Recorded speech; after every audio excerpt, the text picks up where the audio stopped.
na para sa akin palpak ito. Bakit ko sinabing palpak? Kasi kung maalala natin, last year meron silang mga courtesy resignation na ginawa under kay Acorda pa yun, PNP Chief Acorda pa yun, at si Abalos-Los pa yung DILG secretary nung panahong yon. At anong sinabi nila? Mag-courtesy resignation po lahat po ng colonel at lieutenant, mag-submit po kayo ng inyong courtesy resignation. At titignan po natin kasi ito in line with the PNP cleansing. Oh, so ano nangyari? Kung titignan ninyo, ayan po, after ng courtesy resignation na yan last year, PNP cleansing, akala natin malilinis na yung kalakarang masama sa PNP. Bakit anong mga balita na ito? Tingnan nyo. Last Monday po, April 28 po, upon receipt po ng report po ng IMEG, immediately General Torre put under restrictive custody 10 CIDG personnel and ordered them to be detained. Ngayon po, ito pong 10 na po na ito na mga tauhan po ng CIDG ay Inaresto ng kanila mismong mga kabaro ang 4 na pulis na sangkot sa nahulikam na pangingidnap ng 4 na dayuhan. Isa sa kanila, Police Major pa ang ranggo. At nakatutok si Maki Pulit. Dumating sa Las Piñas Prosecutor's Office para sa inquest ang 8 pulis ng Eastern Police District Special Operations Unit na sangkot umano sa robbery. Hindi sila nagpaunlak ng panayam. Ayon sa kanilang abogado na hindi humarap sa General ng Philippine Air Force na nagsamantala at ng abuso umano sa 2 lalaking sundalo. Itinanggi niya ang mga paratang. Inaresto naman ang isang umano sa huli cap o robbery, extortion at carnapping. May unang balita sina Salima Refran at Oscar. Sa mismong headquarters ng Northern Police District, inaresto ang isang police corporal. Hinuli siya ng matauhan ng Quezon City Police District matapos madawit sa kasong robbery, extortion at carnapping. Oh. So, after nung courtesy resignation ng PNP cleansing kuno-kuno, nalinis ba yung mga kapulisan? Ganun din. Katakot-takot na kaliwat kanan na mga insidente na mga kidnapping, may rape pa, na involve ang mga kapulisan.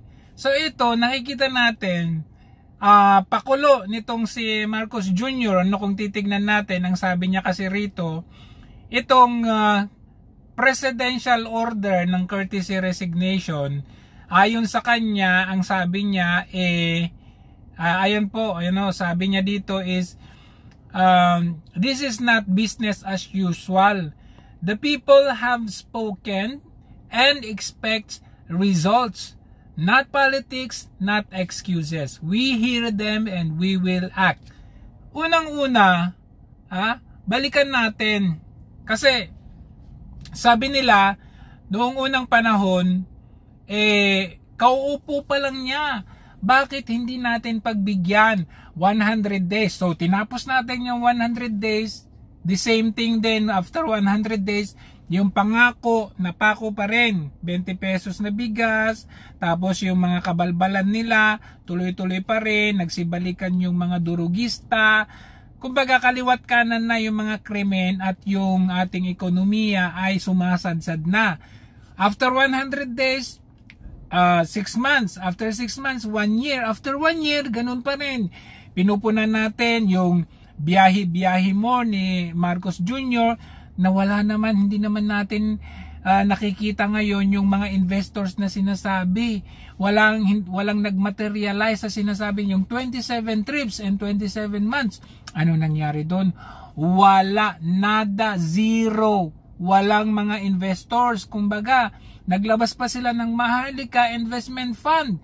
Nagmadali sila doon sa Maharlika Investment Fund. Sabi nila, para hindi na tayo mag-uutang. Naglagay sila ng bilyong-bilyong pondo doon. Nasaan na ngayon? Ni isang kataga ng Maharlika Investment Fund, hindi nila mabanggit.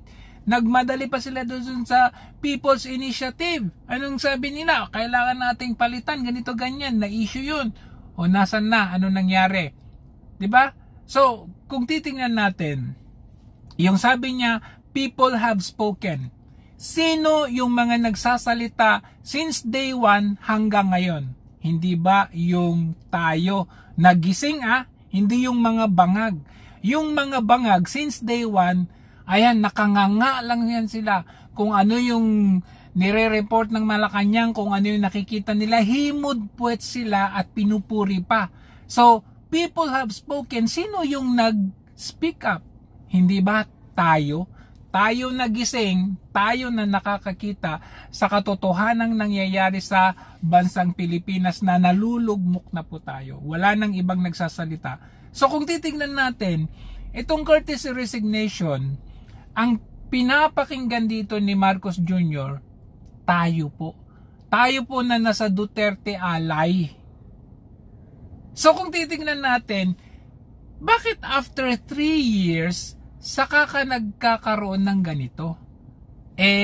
Kasi kung titignan natin, talunan kasi. Natalo kasi dito sa midterm election. At nakita niya, abay teka, yung ginawa natin na pagkidnap, yung ginawa natin kay VP Sara, yung ginawa natin kila Pastor Kibuloy, medyo dito ito yung dahilan kung bakit tayo nasadlak. Ngayon kung titignan natin, sabi niya rito not politics, sabi niya, not excuses. Paano hindi politics yung pinaggagawa ninyo? Unang-una, like for example, yung ginawa ninyo kay Bantag, nagtatrabaho ng tama, anong ginawa ninyo? Ginawa nyong wanted. Yung si Kong Teves, anong ginawa nyo? Ginawa nyong pugante, ginawa nyong terorista at tinanggal ninyo without due process. Dahil sumayaw-sayaw lang, tinanggal ninyo. Dito kay Pastor Kibuloy, anong ginawa ninyo? Warrant of arrest, search warrant, magkaparehas sa inyo. Buong compound at lahat ng compound, ginalugad ninyo. Kumbaga, yung pag-serve ninyo ng warrant, hindi siya makaturungan at may namatay pa nga. 'Di ba? So, yung kay VP Sara impeachment, napakababa, 125 million, over billion sa parte ng gobyerno. Yung kay Tatay Digong hindi sinunod. Yung sabing Judicial Competent Court, anong ginawa nila? Competent Court na raw yung Villamor Air Base. So, yung hindi mo pagsunod doon sa tamang proseso, yung hindi mo pagsunod doon sa batas, that is politics. Because ang ginagawa ninyo is according to your interest. So isa pong mas malaking kasinungalingan yung sinasabi na not politics, not excuses. Ngayon sabi nyo, we hear them and we will act. Ngayon, itong ginagawa ninyong act na ito ay dahil po sa mga Duterte. Natakot, nagimbal po kasi itong gobyernong ito kasi after 3 years at may natitira pang 3 years ay nasasadlak na, pababa na, no? Pababa na kayo doon sa kangkungan, kaya medyo na-alarma na kayo. Kasi kung tutuusin, tignan ninyo ang sabi, itong mga tatanggalin, for example, ayan, as of this morning, Thursday, ay may mga nag-tender na ng kanilang resignation. At isa nga dyan, sa nakita natin, nagpa-interview, itong si Boying Rimulya, at sabi niya, we will comply. Natural sasabihin mong we will comply, dahil alam na alam mong hindi tatanggapin ni Marcos Jr. yung resignation mo. So, take note, itong courtesy resignation na ito, at the end of the day, decision pa rin ni Marcos Jr. kung tatanggapin niya yung resignation nila o hindi. So, paano nila tatanggapin ang lahat ng ito? Katropa nila lahat ng mga ito Sa tingin ko, sa lahat ng magsasubmit ng kanilang courtesy resignation, about 20 or less than, sino dito ang kanyang tatanggapin? Kasi unang-una, ito mga appointee niya, di ba? O ayan, tinanggal na niya yung mga dati na appointee ni Tatay Digong. Ito sa kanya na ito lahat So, ito, ang tanong natin sa iyo, Marcos Jr., kung talagang sincere ka, honest ka, bukal sa loob mo yung pagpapasaayos ng bansang Pilipinas, tanggalin mo na itong mga ito. 'Di ba? Kasi ang dami nilang kapalpakan, isa-isahin natin. Okay, number 1, DOTR, Secretary Vince Dizon. Ito, nakita natin, medyo bago-bago pa ito. Pero nakita natin, hands-on naman ito. Medyo good ang kanyang performance. So ito, medyo i-check natin ito. Number 2, si DSWD Secretary Rex Gatchalian. Bagamat himod puwet ito kung saan si Marcos, nandun siya. Pero nakikita ko, itong si Rex Gatchalian, hands-on din ito. Kung merong sakuna, kung merong bigayan, nandun siya. Okay, so medyo check din ito sa akin. Number 3, DILG Secretary John Vic Remulla. X na ito, Marcos Jr. Dapat yung resignation nito, tanggapin mo. Bakit? Isa ito sa nag-facilitate, sabi niya, group effort ito. Doon sa undue process na ibinigay kay Tatay Digong. So dapat ito, tanggapin mo ito. Kung hindi mo tinanggap yung resignation nito, alam na natin. Alam na kumbaga. Number 4, MMDA, si Romando Artes. So wala akong knowledge dito. Baka malamang ito yung tanggapin mo. Kasi hindi ko rin naman alam kung ano to. Etong DOTR number 5, dapat tanggapin mo na ito, Marcos Jr. Bakit? Di ba nung una-una pa lang, napahiya ang bansang Pilipinas doon sa tourism fiasco na kinuha kung saan-saan yung mga stock footage na mga video, nakakahiya po yun kasi dumating po sa international scene yung pinaggagawa nitong si Frasco na ito. Wala namang ginawa ito Nakita ninyo yung tourism ngayon, 5 million? Abay, ang layo sa Indonesia, sa Malaysia, sa Thailand, ang layo. 10 million above yung bilang ng mga tourism sa mga karatig bansa natin. Sa atin, 5 million. Not to mention, wala pang pandemic So, tingnan natin. Dapat tinatanggal na ito kasi nakakahiya. Walang Number 6, itong Pangandaman. Anong sabi niya? Hindi ba kayo natutuwa? May budget na tayo. Ito, DBM, Department of Budget. Kasabot ito Kasabot sa mga insertion ng BICAM, kasabot sa nakawan ng pondo ng taong bayan. Wala namang ginawa to kundi uupo-upo lang at makikipag lang sa mga budget. So dapat tanggalin na yan. Number 7, lalo na itong si Ralph Recto, Department of Finance. Isa ito sa involved dyan sa pagkuha doon sa PhilHealth natin. Lahat na, yung National Treasury natin, ano na po yung update sa pera ng National Treasury. Yung pagbenta ng ating gold bar, pagkuha ng pondo sa PDIC, at kung saan-saan pa, naku naman, maawa naman kayo sa bansa natin. Tanggalin na ito si Ralph Recto. Number 8, Soljen Guevara. Okay ito. So sa akin, medyo check ito. Huwag mong tanggapin ng resignation nito kasi somehow nakita natin na ito is fighting between the good and the evil. Number 9, Kakdak. Supposedly, okay ito nung panahon ni Duterte. Ewan ko lang ngayon. Wala namang magandang nangyari sa ating mga OFWs.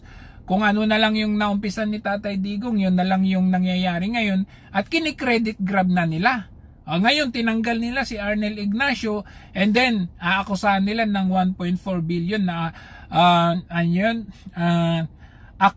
acquisition of land dyan sa may malapit sa Terminal 1 ng NAIA. O di ba maganda yon?